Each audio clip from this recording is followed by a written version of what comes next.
consultants from Cel.Lep Educational Solutions, Vanessa, Tamara, Fabiola, Fabiana, and Viviane, our manager. So we have here Renata and Thais and Cibele. Cibele is still connecting. Thais, where are you from? Which school are you from? Can you tell us? Pegasus. Pegasus, okay. And which school years do you teach? Fundamental 1, Fundamental 2, infantil. Infantil. Okay, nice. And you, Renata, where are you from? What's your school? Hello, good evening. I teach at Colégio Carlos Drummond de Andrade in Diadema for students from first and second grade. Okay, nice. So welcome, Cibele. Can you hear us? Can you listen to us? Oh, I think her connection is not helping. Okay. So let me share my screen with you. So the first thing is I would like to review something that we sent you some days ago. That is this letter telling you to get ready for our Encontro Pedagógico. So I asked you to prepare yourselves by reading the e-magazine that was attached and together. I suggested a video. This video is about how to use the whiteboard effectively. I suggested that you took a picture of your board. It could be 1 or 2 pictures just to compare and analyze with your peers. And I asked you to be ready to share your favorite classroom games with your peers, right? But if you didn't have time to do this, no problem. We're going to review some things, okay? Hello, Cibele. Can you hear us? Good evening. Yes, okay now. Welcome. Thank you. So, which school are you from, Cibele? Colégio Maia, em Guarulhos. Okay, I know Maya. And which grades, the school years that you teach? First grade, second and third. Nice. Okay, very nice. So now I'd like to share with you the presentation. Let me. Okay. Can you see it well? Is it okay? Yes. All right. Yes. So today we have the second part of practical teaching tips. We had the first part in March. It was the first one, the first of the year. And we're going to have a very quick review about the first part, okay? Thais, Cibele, and Renata, were you with us in the first one? Did you watch the first one or no? No, no. Cibele? No? In March? No? Okay. So let's review this a little bit. And of course, since you haven't seen this first part, maybe you're going to have some questions. No problem. Okay? Since it's going to be the first time. That's fine. The first topic that we talked about back in March was the 10 pedagogical principles by Cel.Lep. Have you heard about this? Do you know this material? No. Thais, Cibele, no. Renata, do you know the 10 pedagogical principles by Cel.Lep? Yes, I know. So first, I would like to share with you our 10 pedagogical principles. I don't know if it's possible for you to see this. Is it too small? Okay. So let's read it quickly because it is really important that everybody who's working with Cel.Lep material, it's very important that you know this, okay? So the 10 pedagogical principles, the first one, we believe in the role of the teacher to promote a sense of success, to create a low anxiety atmosphere, and to view mistakes as windows into students' learning processes. We believe in the importance of monitoring and feedback for improved accuracy and competent production. Okay? So we should be promoting the students' success. We should help them lower their anxiety in the classroom, okay? And we should not penalize the students for mistakes, but actually see those mistakes as opportunities to teach, right?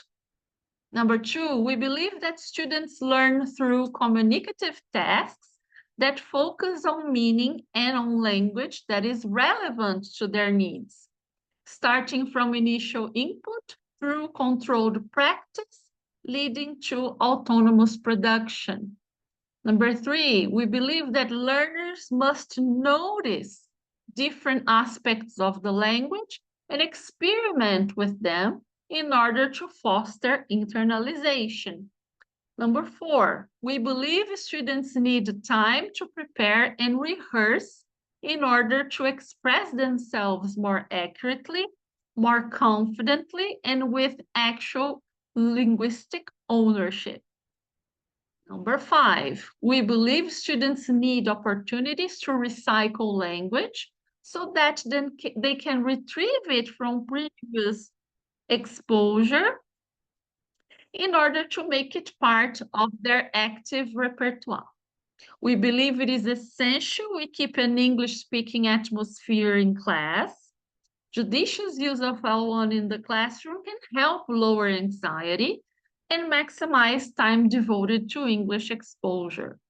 Number 7, we believe in a learning-centered approach where a variety of patterns of interaction will engage students and encourage them to access different strategies for real communication.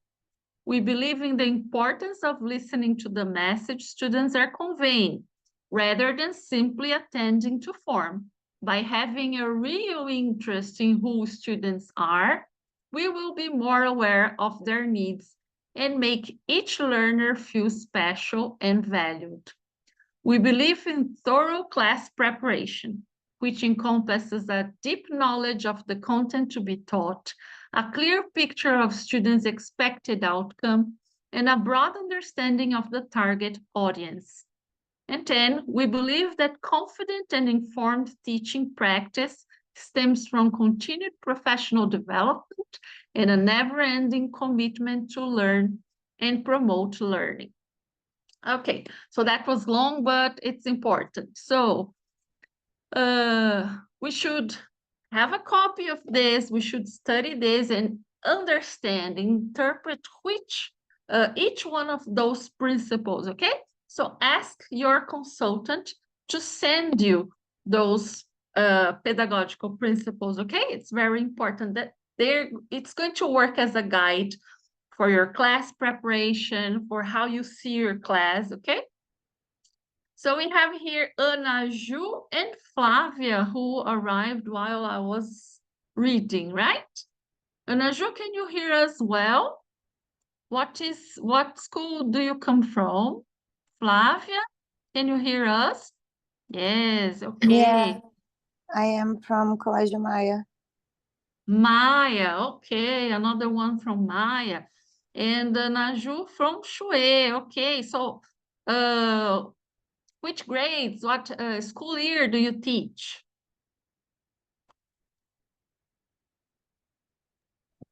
I teach you the infantile education.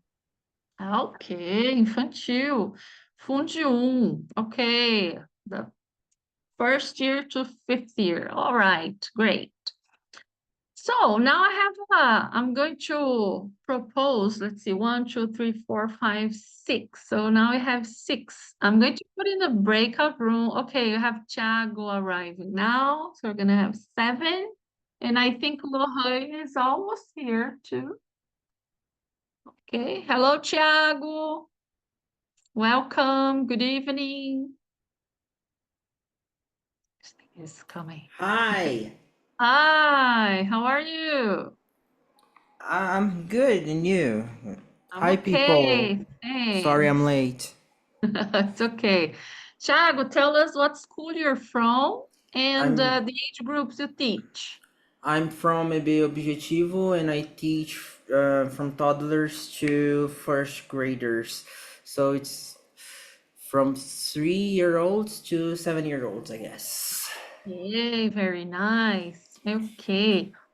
Um, so I'm gonna divide you in groups, and before you go to the breakout rooms, I want you to check what we're going to review today, okay? So we're going to review the 10 pedagogical principles. We're going to review some things about giving instruction, about monitoring, and about correction, meaningful praising, and effective feedback. So this is just a part of the review, okay? So now I would like you to print this screen. Can you print this screen? Take a picture with your cell phone. So we have here 3 of the 10 pedagogical principles that I just read for you. I'm sorry the girls who didn't know this before, so this is going to be a bit tricky for you. But for the ones who already know the pedagogical principles, I guess it's gonna be easy.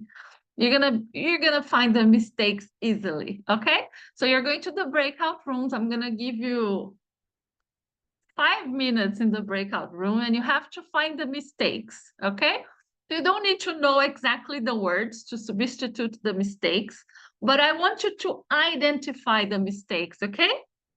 If you can come up with whatever should be there in the place of the mistakes, then it's great. But if you can't, no problem, okay? You just tell me what the mistakes are and that's fine. All right, so let's go to the breakout. All right, welcome back. So was it easy to identify the mistakes? Yeah. Yes, Isabella nodded. Yes, yes. Were they obvious? Yes. Okay. So can you can you tell me where you can see a mistake in number 3? You can tell me something about number 3. Where is the mistake?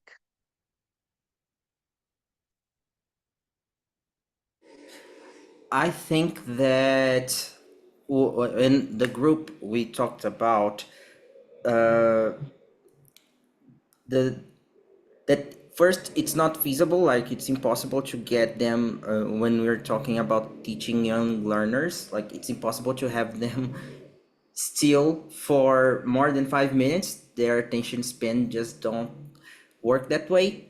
But also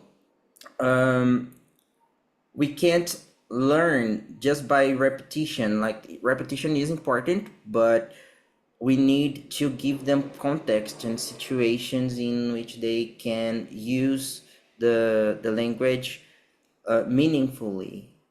And if they just repeat and listen carefully while I explain the language, they won't take it to themselves. Like it will be more about the teacher than about the students.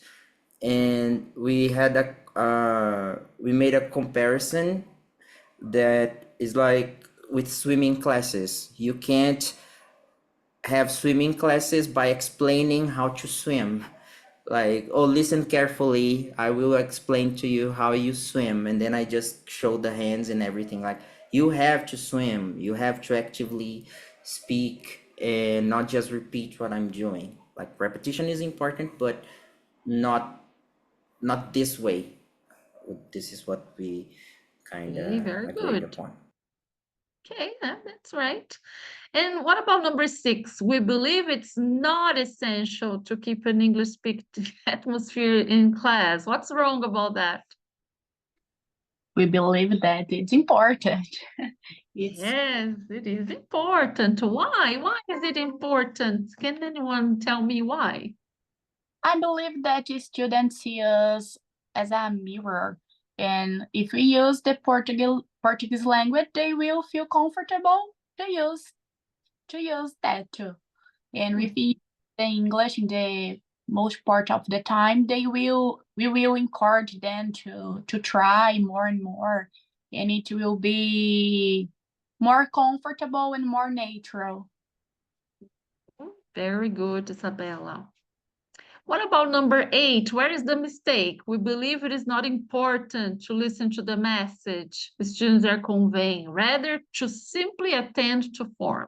By having a real interest in who students are, we will be wasting time of our classes. Where is the mistake? This one is too hard. Ana Ju sent a message in the chat box, Dani, regarding this topic. So she says, we believe it is not, and then between brackets, not important. So the not is in parentheses. Important to listen to the message students are conveying rather than to simply attend to form.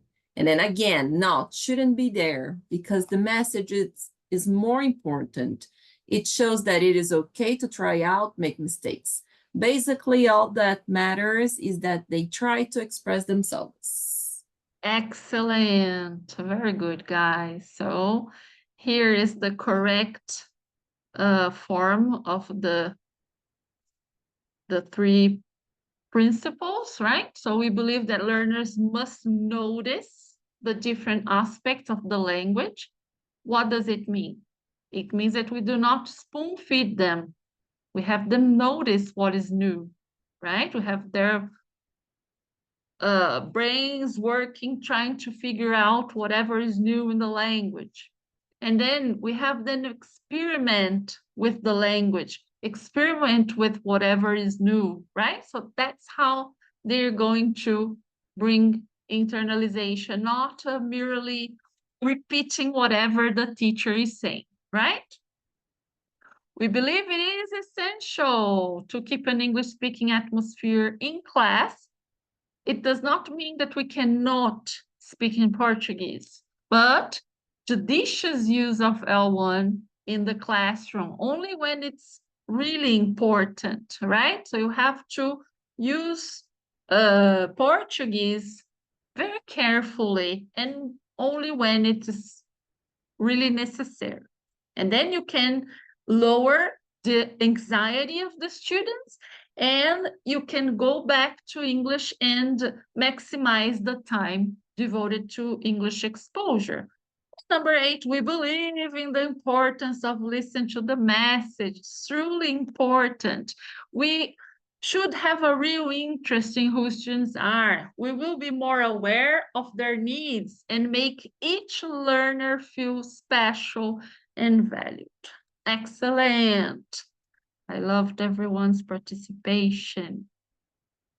So now let's think a little bit about these questions in the breakout rooms again. So what can you remember about giving instructions? This is for everybody, for the ones who were here, for the ones who weren't here in March with us. This is natural things that we do in our everyday classes. How many steps could you use for giving instructions? Only 1, 2, 3, 4, 5. Which steps do you use for giving instructions? Why are these steps important?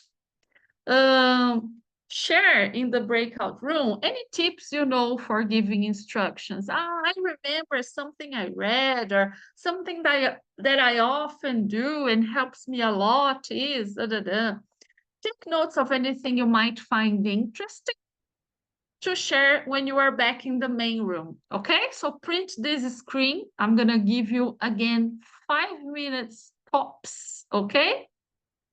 To share in the breakout room. Sorry? Has it been 5 minutes? Probably. I told Thais we were having fun because it was very quick. Oh. Okay, so share with us whatever you discussed. How many steps would you use for giving instruction? What do you think? 1, 2, 3, 4, how many? As I was saying to Thiago, it depends of the age, on the age, because in our case, they are like 4 or 5 years old. In his case, 3 years old. So we can't give too many steps because they will not follow. So we have to break them and serve them a little bit by little bit. And Tiago has two techniques that I think it was very, very nice. And I'm learning because I just started. I started last week, so I'm learning here. So can you share any nice steps or techniques you use for giving instructions? Something different, interesting, or something that simply works for you? Okay, thank you, Thais. You were so thoughtful. Thank you for your kindness. When I told her for small kids specifically, remove any kind of supply they have in front of them. They can't have pencils or felt tip pens or anything while you explain and give the instruction because they will try to start by themselves. And you will take more time trying to tell them not to do the things they're trying to do than to do. So first have just the material that they need to see to understand the instruction. And the other thing is I try to have them first understand or try to guess what is going on and have them try to understand what they're supposed to do on that activity.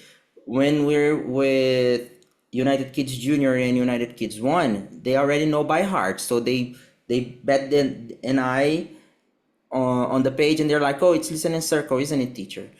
And I'm like, yeah. And sometimes they don't even and they don't even need to listen. They just they just know what the option is gonna be. But when I'm with United Kid, not United Kids, First Steps Red, I try to have the puppet do one of the examples, and then they see the puppet doing it and they understand better. It's more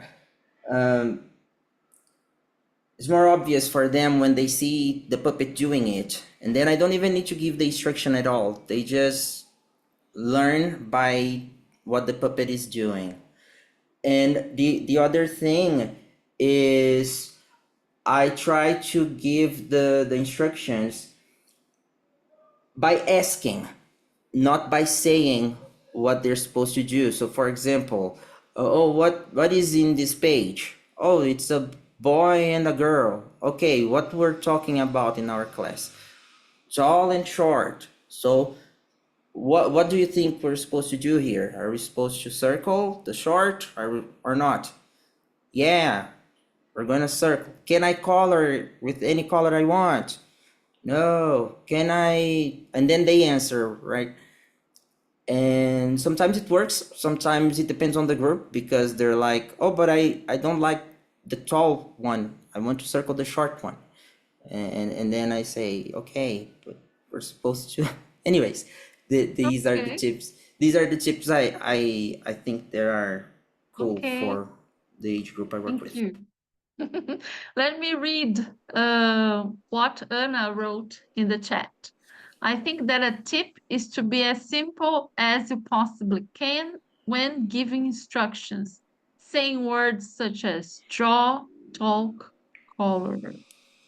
Okay, very nice, Anna, thanks. Anyone else would like to share anything, any tips, any ideas?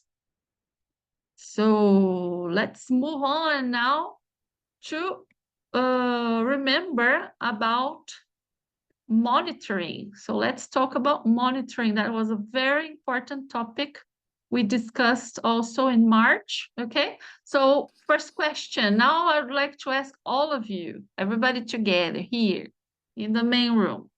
Why is monitoring important, guys? Why is it important to monitor our students while they are performing any task? Just quick answer, why?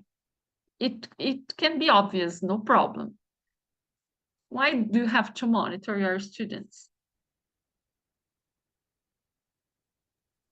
I think that we have to monitoring them to check if they are using the structures, if they understood, and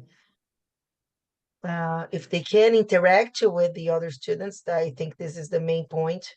For example, I was telling to Isabella that in second grade we have a bunch of dialogues, interaction, and we have to check if they can do that, if they need some help. Sometimes I change the pairs when we have this kind of dialogues to the students, help their parents, their peers, sorry. I think it's Any other ideas? Why is monitoring important? Sometimes when the students are talking with us, they're more careful. And when they're working in pairs or in groups, they make mistakes that we wouldn't notice if they were talking with us. So it's nice to monitor by far, like from afar. You try to just roam around and see how to help and how to understand. And another thing is you can have a grasp of the development of the whole group, because sometimes when you monitor all of them, you can see if they understood as a whole, like the whole group got it, or if just some individual that hasn't gotten the content. So I think those are two interesting approaches to monitoring. Yay, great. What helps you monitor your groups effectively? What helps you? What you can do that helps you monitor? So Thiago said something that applies to this question. That is, you can monitor, you can listen to the students from a distance. So maybe the student doesn't notice, the student, exactly, the one that you're trying to listen to. He or she doesn't notice that you're listening to him or her, and maybe he's more comfortable like this and makes less mistakes and all, right? So that's a good thing. That's one point. What else? Okay, I'm gonna ask directly. Do you use a notepad, or do you take notes on the board about the mistakes you hear, or about examples of good use of the language, so you can address that later? Have you ever thought about doing this? actually I don't have time to do that. So sometimes if the student, if I can see the mistake, or in groups, in small groups, so with the whole class, I try to help the students, asking the his or her friends to help me to improve the sentence or the word, I don't know. But I'm not used to to write on the board or to take notes, because I have a huge group, 25 students on average. Okay, so this type of technique is delayed correction. You don't correct on the spot. You take notes of everything you hear, samples of mistakes, samples of good use of the language, and then when you're going to wrap up the whole activity, then you go to the front of the class and then you talk about these things that can be improved, okay? And what can you do with the information collected while monitoring? What can you do with this information? Because while you're there, you're walking around the classroom, you're collecting a lot of information about your students, right? If they can use the language that was taught in this class, if they have fossilized mistakes, right? So what can you do with this information? I think that it helps us to plan our next steps. So we listen our students, and we can think what we can improve in our classes. Excellent, Isabella. That's the idea, right? It feeds us with information so we can better plan our next steps, right? Our next classes. We know better what to focus on, okay?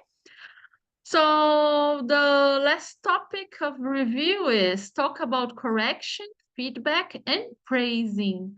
When can correction happen? At what moment of the class can correction happen? What do you think? I think it depends on the correction, because if it's on the spot correction, for example, it's nice to do when it's repetition, like when we're drilling or something, then it's good. Delayed correction is nice to give in the wrap up, I guess, if I'm not mistaken, if I remember correctly.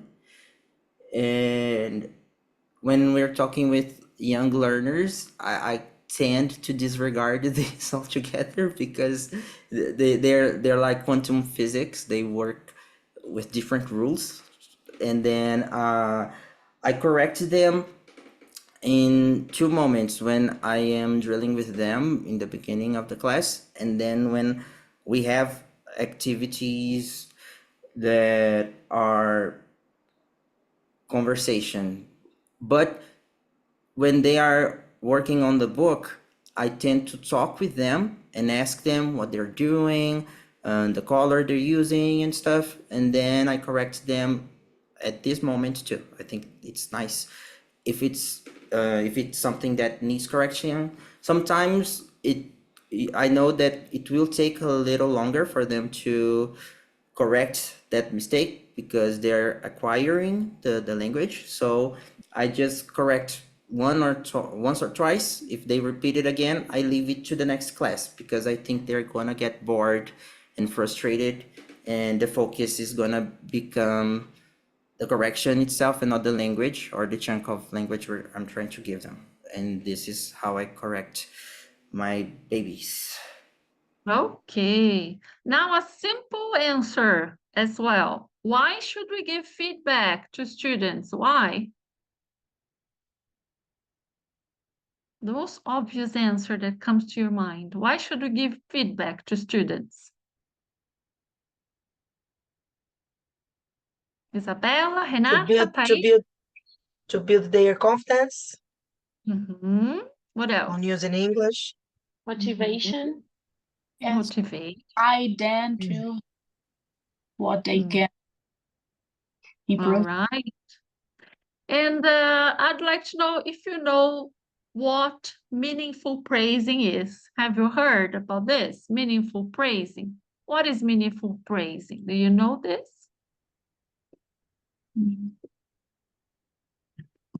know, when we praise them like, oh, very good, nice job, well done.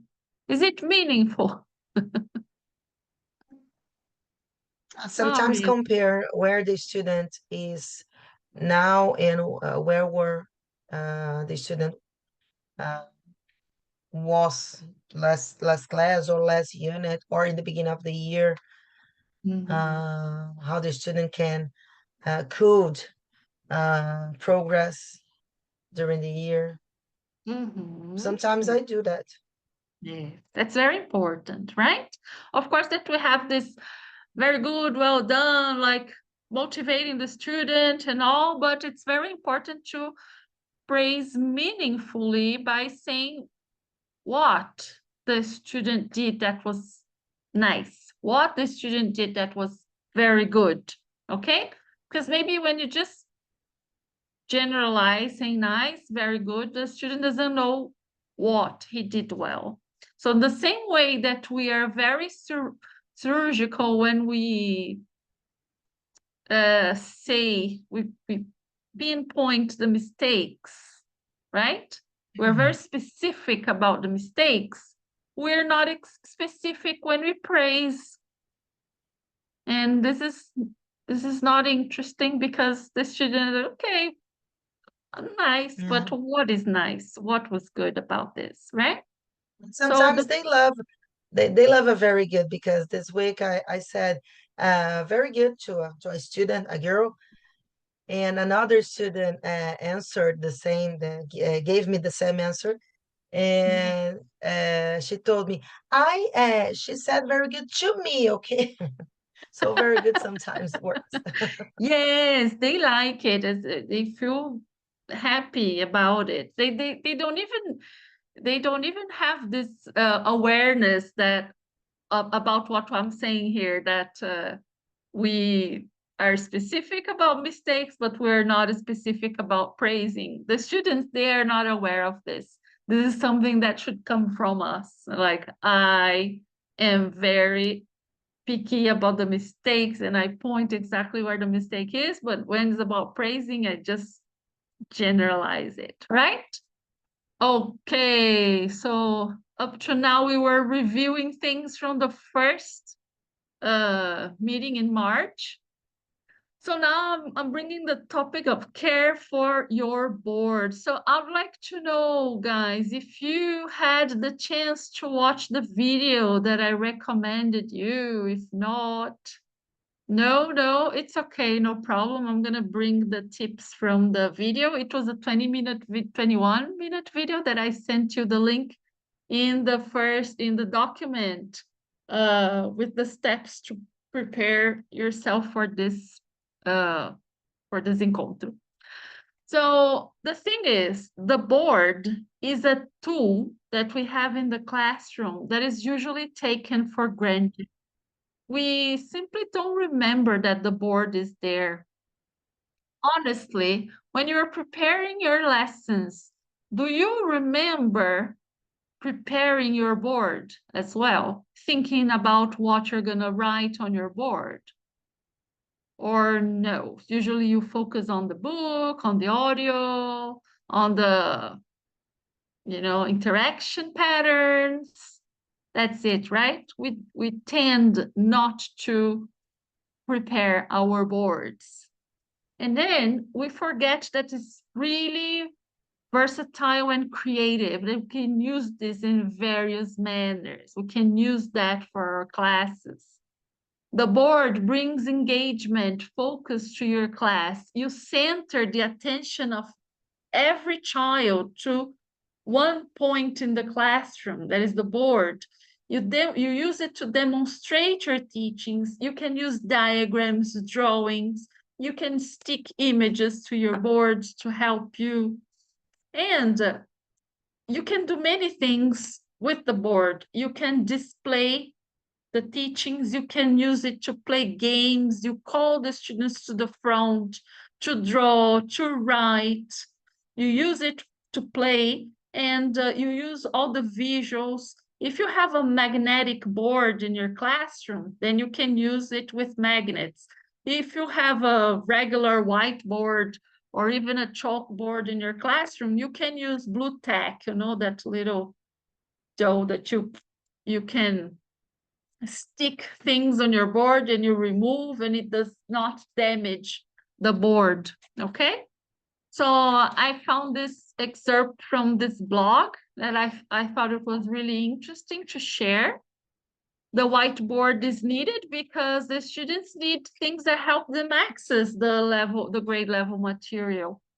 For this person, the blog writer, it means visuals, sentence stems, vocabulary, graphic, organizers, a place that the students can see, a place where she can do, it's a woman, spontaneous drawing, and a place that the students can add their own ideas. It's like her command center for teaching. If you don't have your own board, or your own room, be sure to advocate for a board that can travel with you to display your teaching materials. Don't take it for granted, okay? Remember to use your board carefully.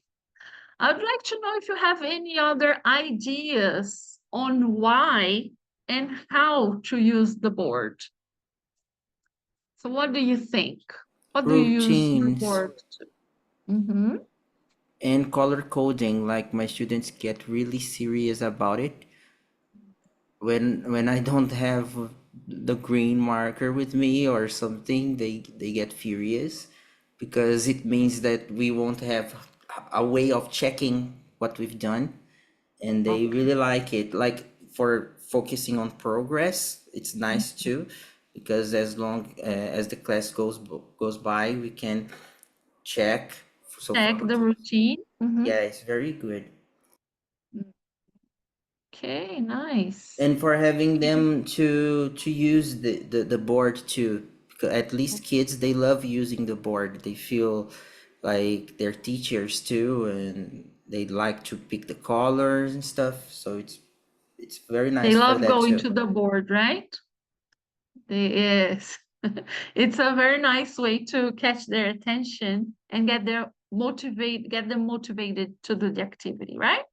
So I'd like you to print this screen. I'm gonna send you to the breakout rooms, and you're gonna talk in pairs or trios and complete the sentences with your own ideas, okay?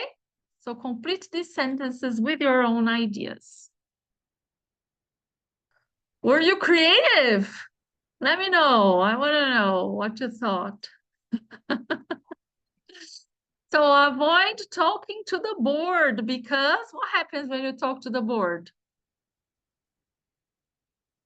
What means talking to the board? When we are looking at the board, we and the students are looking at the board. Yeah, like you have your back turned to students and you are like talking Yeah. to them, but actually you're looking at the board because you're writing, you know? So you're not looking at your students, you're just, what happens Usually, if you do that? I was talking to Isabella, and Isabella is my partner at CCDA, and we have a different board. We have an interactive monitor, like a TV, and we use it as a support in our classrooms, in our class. And sometimes I used to check some exercises or to use some colors, but they can work by themselves without the board.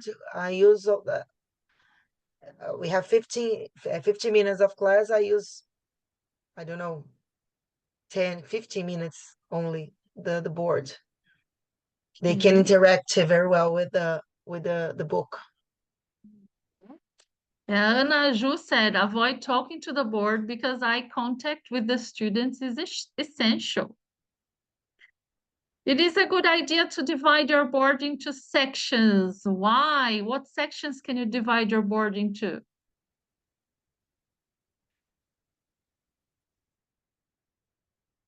Any idea? Isabela, Thaís, Cibele? Nope. It's another sentence we couldn't complete because we don't divide. We have slides, and in our slides we have we have the date and the pages and our routine, and sometimes we just show the slides for the students and we go through the class, so we don't divide our reports. Okay. Use lots of colors. Why? Why should you use lots of colors? Color coding, at least for kids, help to organize the thought process and the rhythm of the class. Like when they know if I use a certain color that something is like explanation, or it's time for the prize, it's time for the beginning or the hello song. Anyway, I think it's important to have a lot of colors, and I am very strict about my colors, and I usually don't skip any of them, because for kids it's really important. Like you get the red marker and they already know something is off, Okay. and you get the green one, something is nice is happening, so it helps Interesting. You them. already have a code with them. They know. Okay, did you get to letter D? Give, elicit, multiple examples. Did you get here? No, no time. No. Okay, I thought so. So let's You know go. me, you Show know you. me. Okay, I'm gonna show what we have from the Cel.Lep material for teachers, okay? So this is the end of the sentences. So this is from Cel.Lep material training course, okay, for Cel.Lep teachers, language school. So avoid talking to the board, because giving your back to your learners is not a good idea. You should be facing learners most of the time, and what you have written on the board must be visible to them. If you are talking to the board, you may be covering whatever you're writing, right? I bet you have heard at some point in your life, teacher, dá licença. Because you're still writing. Sorry, and I want was to- I Mhm. was talking to Thiago. I heard many times, your flash is not transparent. Oh my God. Yes.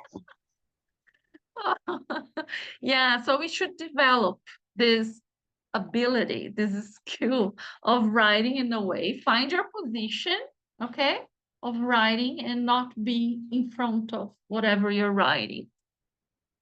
Oops. Second one is, it is a good idea to divide your board into sections. One part to use during the lesson, which can be cleaned off and reused. Another part can be for important information, which can stay there for the whole lesson to review at the end of the class. Maybe you can have a small square in the corner and you have the routine there. And you have another part where you can write your homework. You can have another part where you can write new relevant vocabulary of the day, okay? So you can divide your board into different sections that fit your class. Thiago? I have a question. I think Thais and I had this same question. Like for young learners, it's a little hard to establish this kind of order in dividing the class, because for them, explanations and writing is not something that is very common, because most of them are not reading yet. So we got a little confused as how we could apply this into our everyday life. I tend to separate What the do you do? yeah, like for the routine, right? Yeah. Yeah, okay. You While know I was me. explaining this, I was thinking he already does that. Right? Because Thiago draws his routine on the corner of his board, okay? So he draws the routine and it stays there for the whole class until the end of the class, until the wrap up. So use a lot of colors to make it clear and memorable for learners. So we use color coding you can use a certain color, for example, to write the verbs of the sentences. So imagine when you're teaching third person singular in the present, you have the S, the ES, and then you go and you write a sentence for the first person, like, I love cookies. She loves cookies. And then in the S, you make the S, I don't know, green or red, so student can see this change easily. It's clear for them. Give illicit multiple examples. So this is an example of a board. You have bright red with embarrassment, dark red as a beat, go red with embarrassment, as red as a beat. So you have many examples here on the same board. E, regularly go to the back of your class and judge your board honestly. So this is a way for you to improve your board. Really go to the back of the class and check your board. Is the size of my letters, is it okay? Is it too small? Can students in the back of the class really see whatever I wrote? Mainly if you have a big classroom, right? You should be aware of that. If your board is messy and untidy, then what your students write in their notebooks will be messy too. They're just, as someone said here today already, they copy you, right? Okay, so remember that I told you I sent you a video to watch. In this video, you have these 10 tips, okay? That are very nice. I think they're important. I chose to talk about boards today because this is an issue that I see at schools, like boards, messy boards, boards that don't mean a lot, or simply teachers are not using the boards at all. And it is an aid, a visual aid that we should use to help our students, okay?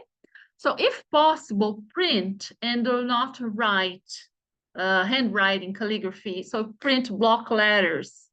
If it's possible, if in your school you have to write cursive letters, then you keep writing cursive. It's okay. But if you have adults, for example, teenagers that can already read and write well, you can always use print, okay? Write or print in clear, large letters. If your letter is not good on the board, you have to practice. This is your tool. Teachers always say, oh, my voice is my tool. Yeah, this is one of your tools, right? And the board is another tool. Don't take it for granted. Don't forget about it. Don't turn your back on your students. Use colors, invest in different markers. Oh, my school doesn't give me markers. Come on. Invest on your markers, buy different markers, colors, different colors. Have orange. Nowadays, we have so many beautiful markers.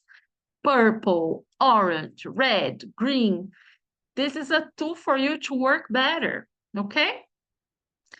Use symbols to help reinforce your teaching points. Let's say, I don't, for example, I don't have colors, so I have only black.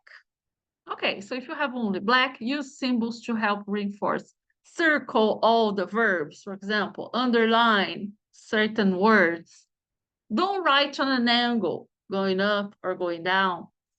If you have a magnetic surface, use it. If not, use blue tack to help you stick images on the board. Make sure your board is clean. The previous teacher didn't clean the board, so I'll just spend my whole class with the math subject on the board. Don't do that. Don't do that. It doesn't matter that the previous teacher left it there. Just erase it. Ask a student to erase it. They love doing that for you. Make sure your markers work before the class. Okay, don't let it happen like during the class, you notice, okay, my marker is not working. And then you just write and students can't see, and practice writing on the board. This is a matter of practice, really. Correct input only. Double check whatever you write on the board. Don't make mistakes on the board. This is an input for the students. You have to be very careful about whatever you're writing on the board, okay? And look at this image. What does your board look like? Look at the difference, right? What impression what does it transmit to your students? And then they say, ai, meus alunos são tudo relaxado, olha o estado do caderno deles. But then look at the board, right? So again, we're examples for them, right? They say, Dani, but I cannot decorate my board like this. Fine, no problem. Just think about organization, how organized this board on the left is. Pretty nice, isn't it? Look at the writings. So the person really took some time to elaborate, right? So guys, I'm going to quickly talk about gamifying lessons, okay? We won't have much time to go about that. We have some ideas why we should gamify our lessons. Gamification aids in cognitive development in adolescents and children as well. In some cases, it aids in physical development if you make your students move, okay? Gamification increases level of engagement in classrooms. It aids in accessibility in the classrooms. There are studies that show that students with some challenges, they can learn better when you have games. And gamification isn't limited to the classroom. You can also use it for homework, okay? Assign it, you can gamify, like if you do this exercise, then you get certain points and all, and you can create a whole quest for students using their homework, okay? And then you say, but Dani, I don't have any technology in my classroom. How can I gamify my lessons? Use analog games, okay? Let's think about some analog games that we use every day in our classrooms. Can you say some games? Tic-tac-toe. What else? I start. Tic-tac-toe. Come on. Hot Hang- potato. Hot potato. What else? Hangman. Hangman. Up. Hmm? Ace. Sorry, I Me. didn't understand. Stop. Ah, stop. Yes, stop. Okay. I have a list here. Scavenger hunts, bingo, dice games, Connect Four, Scrabble, tic-tac-toe, word chain, Uno, Hangman, Simon Says, Pictionary, running dictation, detective, guess who or guess what, stop, I'm going to the moon and I'm gonna take blah, blah, blah. Chinese whispers, hot potato, musical chairs, connected dots, naval warfare, memory game, bingo. Yes, Anna, bingo. Do you know all of them? Is there any that you don't know that you'd like me to explain? I don't know if I know how to explain all of them. Do you know all of them? As You a know, I'm going to... as a matter of fact, I would ask you when would we use tech? Because with kids, they don't like it that much. We say kids are addicted to screens and everything, but at least in my classes, they don't. They prefer to play around in the playground and everything. Like there is usually no space for tech, and it's very fun to play with them. Like tag, they like a lot. They like playing pretend too, like being a character or Yeah, playing with the puppets. They like it. that's You pretty playing easy with songs. Educação Infantil, right? Yeah, anything is a game. We have actually to tell them not to play. So Exactly. Let's everything sometimes, is gamified. yeah. Well, you use games with our platform, right? That would be the moment. And in fact, there is a movement going back, right? Taking the screen out of the classroom. So that's fine, right?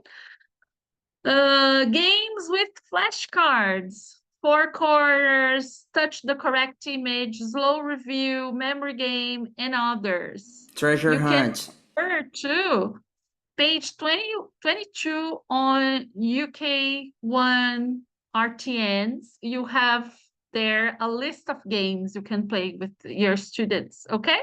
So refer to that page and you find games. And of course, we have free tools online. If you have access to tech in your classroom, if your students can use their cell phones. So let's see if you know these. Kahoot? Right? This is the champion, #1. Everybody uses Kahoot, yeah? Quizzes, Quizlet, Game Kit, Bluekit, Gartic, Bamboozle, Wordwall, and Stopbox. Some are new to me. I have never used them. Do you know any other? Meister is nice too. Okay, Thiago, nice. I don't know this one. Do you know any other free platform that you can use to prepare your games? Nope, nope, nope. Okay. You can print the screen, take pictures, so you can refer back to it. I'm gonna make a e-magazine again for you, just like I did for the first one. I'm gonna do it again, so you can have both information. So let's see. Okay, so this is my suggestion for homework. Okay, we would do this together here, but now it's gonna be homework. So, and I would like you to send it to me, okay? You can send it to me. I would like you to choose one of these. It can be DC1, DC3. Try to get a book that is you don't use every day. I think it would be interesting. Like, for example, Thiago, get a Fundi 2 book, you know, like DC3 or DC1, okay? Try to, because the challenge is going to be bigger if you do it like this. So you choose one of these activities and you have to just describe how would you turn this into a game, okay? You can tell me, oh, I would use slips of paper, I would use cards, flashcards, I would use bamboozle. You can just describe for me how you would transform this activity into a game, okay? And you send it to me by email, all right? This is homework, because I really want you to, you know, exercise your mind. You can use any of these suggested games here. The both, oh my God, this is slow. You can use one of those analog games, and you can also use one of those platforms to describe your game. And then it's just a description, okay? Just describe how you would transform these into games, okay?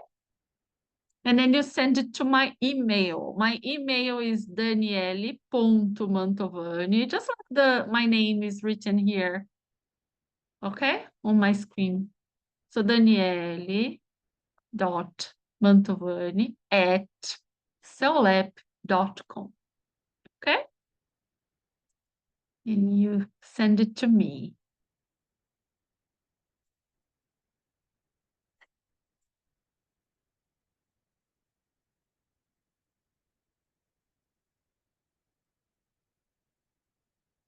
Okay, so today, can you send it to today's Thursday? Yeah, next Thursday.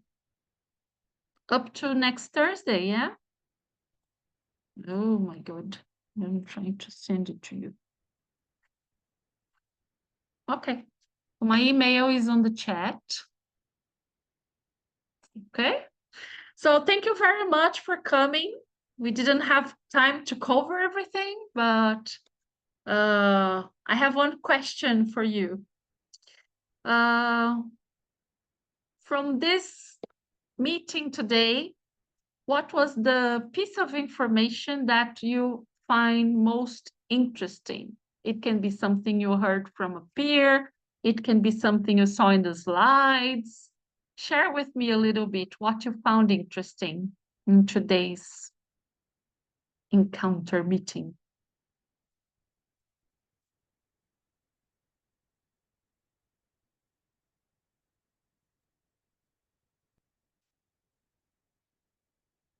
Nothing?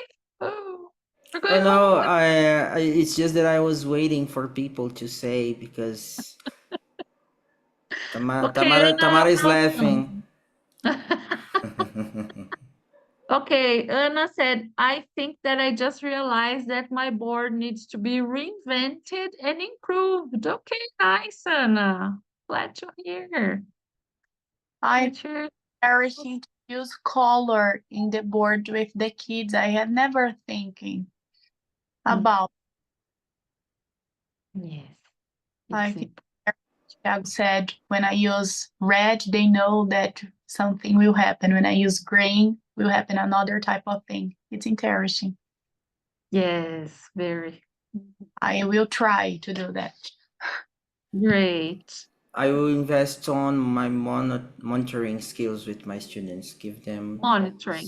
yeah, something else for them to do while I monitor besides working with them with the book and asking them questions. Maybe having them freely practice will give them more space to make mistakes and be corrected. Also, the way I correct them maybe can be improved. Let's see. Nice, interesting. Okay. Sibeli, Flávia, would you like to share something? Thais, something that you found interesting that you hadn't thought before? For me, it's kind of everything because I just started, so I'm learning a lot. So everything. But I'm Nice. happy that I already use a lot of colors. I have the orange, the purple, the so I'm happy with that. Great. That's awesome. Okay, guys, so I'm going to summarize this into a document and send it to you so you can review that at home, okay? And don't forget to send me your ideas for a game, okay? A classroom game. So thank you very much for coming. Have a good night. See you next time, I hope. Thank you. Don't miss the next one.